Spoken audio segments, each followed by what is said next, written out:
मतदान केंद्रावरती पोहोचलेले आहेत। त्यांच्यासोबत आहेत युगेंद्र पवार, पार्थ पवार, श्रीनिवास पवार, शर्मिला पवार आणि इतरही कुटुंबीय त्यांच्यासोबत आहेत। जिल्हा परिषद आणि पंचायत समित्यांच्या या निवडणुकीसाठी जोरदार तयारी खरं तर अजित पवार करत होते। प्रचारासाठीच ते बारामतीमध्ये येत होते आणि दुर्दैवी घटना घडली। त्या घटनेत त्यांचं दुर्दैवी निधन झालं। विमान अपघातात अजित पवारांचं निधन झाल्यानंतर खरं तर शोकाकुल वातावरण बारामतीमध्ये आहे आणि या शोकाकुल वातावरणामध्ये ही मतदानाची प्रक्रिया पार पडते। त्यासाठी आपला मतदानाचा हक्क बजावण्यासाठी आता सुनेत्रा पवार काटेवाडी इथल्या मतदान केंद्रावरती पोहोचलेले आहेत। देखील बारामतीमध्ये 4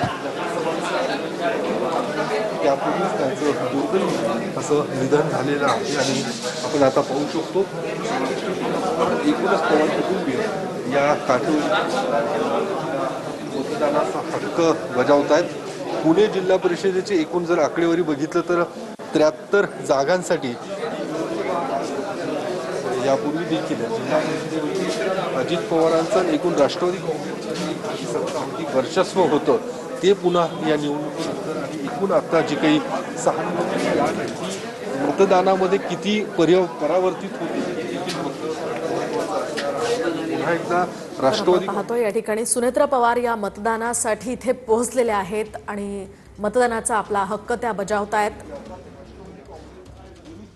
आपण पाहतोय काटेवाडी इथल्या या मतदान केंद्रावरती सुनेत्रा पवार, पार्थ पवार, युगेंद्र पवार, श्रीनिवास पवार, शर्मिला पवार या पोहोचलेल्या आहेत। अतिशय शोकाकुल वातावरण खरं तर बारामतीमध्ये आहे। विशेषतः काटेवाडी हे जे अजित पवारांचं गाव आहे त्या ठिकाणी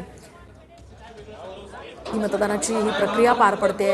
याच निवडणुकीसाठी अजित पवार अगदी स्वतःला झोकून देऊन प्रचार करत होते। आधीपासूनच खरं तर या मतदार संघावर म्हणा किंवा बारामतीवर म्हणा अजित पवारांच्या पक्षाचं त्यांच्या या ठिकाणी उमेदवारांचं वर्चस्व राहिलेलं आहे आणि आज पुन्हा या ठिकाणी ही निवडणूक प्रक्रिया पार पडते। त्यासाठी सुनेत्रा पवार पहिले तर जिल्ह्यामध्ये मतदानाला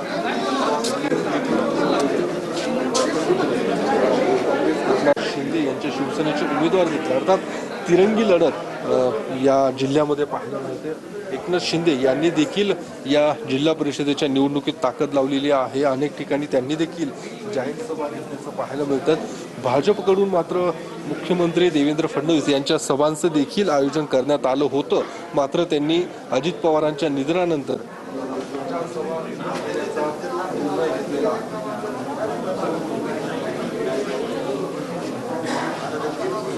मध्ये फूट पडल्यानंतर या ठिकाणी दोन्ही राष्ट्रवादी पुन्हा एकत्र आले आणि त्यानंतर जिल्हा परिषद पंचायत समिती ही निवडणूक एकाच चिन्हावर म्हणजे घड्याळ या चिन्हावर लढण्याचा निर्णय झाला आणि त्यानंतर राष्ट्रवादीसाठी ही निवडणूक निर्णायक ठरणार आहे। एकीकडे विलिनीकरणाची चर्चा सुरू आहे तर दुसरीकडे शोकाकुल वातावरण आहे। अशा या परिस्थितीमध्ये मतदार या ठिकाणी आपला मतदानाचा हक्क आज बजावणार आहे।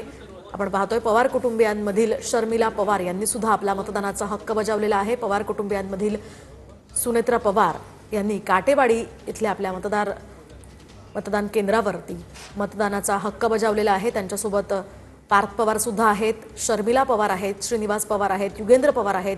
हे मतदान करण्यासाठी इथे आलेले आहेत। उपमुख्यमंत्री अजित पवार यांच्या निधनानंतर खरं तर अतिशय दुःखद असा हा प्रसंग पवार कुटुंबियांवर दुःखाचा डोंगर कोसळल्याचंच म्हणावं लागेल आणि अशा या शोकाकुल वातावरणात सुद्धा या ठिकाणी ही मतदानाची प्रक्रिया पार पडते। युगेंद्र पवार आता मतदान करताना पाहायला मिळत आहेत। यंदाची ही निवडणूक खरं तर राष्ट्रवादीसाठी अतिशय महत्त्वाची असणार आहे। अजित पवार यांनी या निवडणुकीसाठी अगदी झोकून देऊन प्रचार केलेला होता। याच निवडणुकीच्या प्रचारासाठी अजित पवार हे बारामतीमध्ये येत होते। त्या ठिकाणी त्यांच्या 4 सभा होत्या।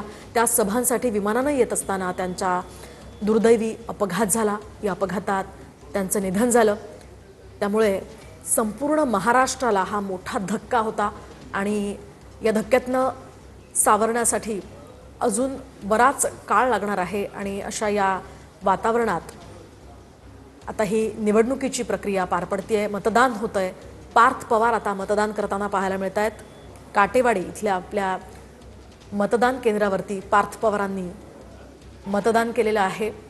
राष्ट्रवादी यावेळी एकत्र जिल्हा परिषद आणि पंचायत समित्यांची ही निवडणूक लढतायत।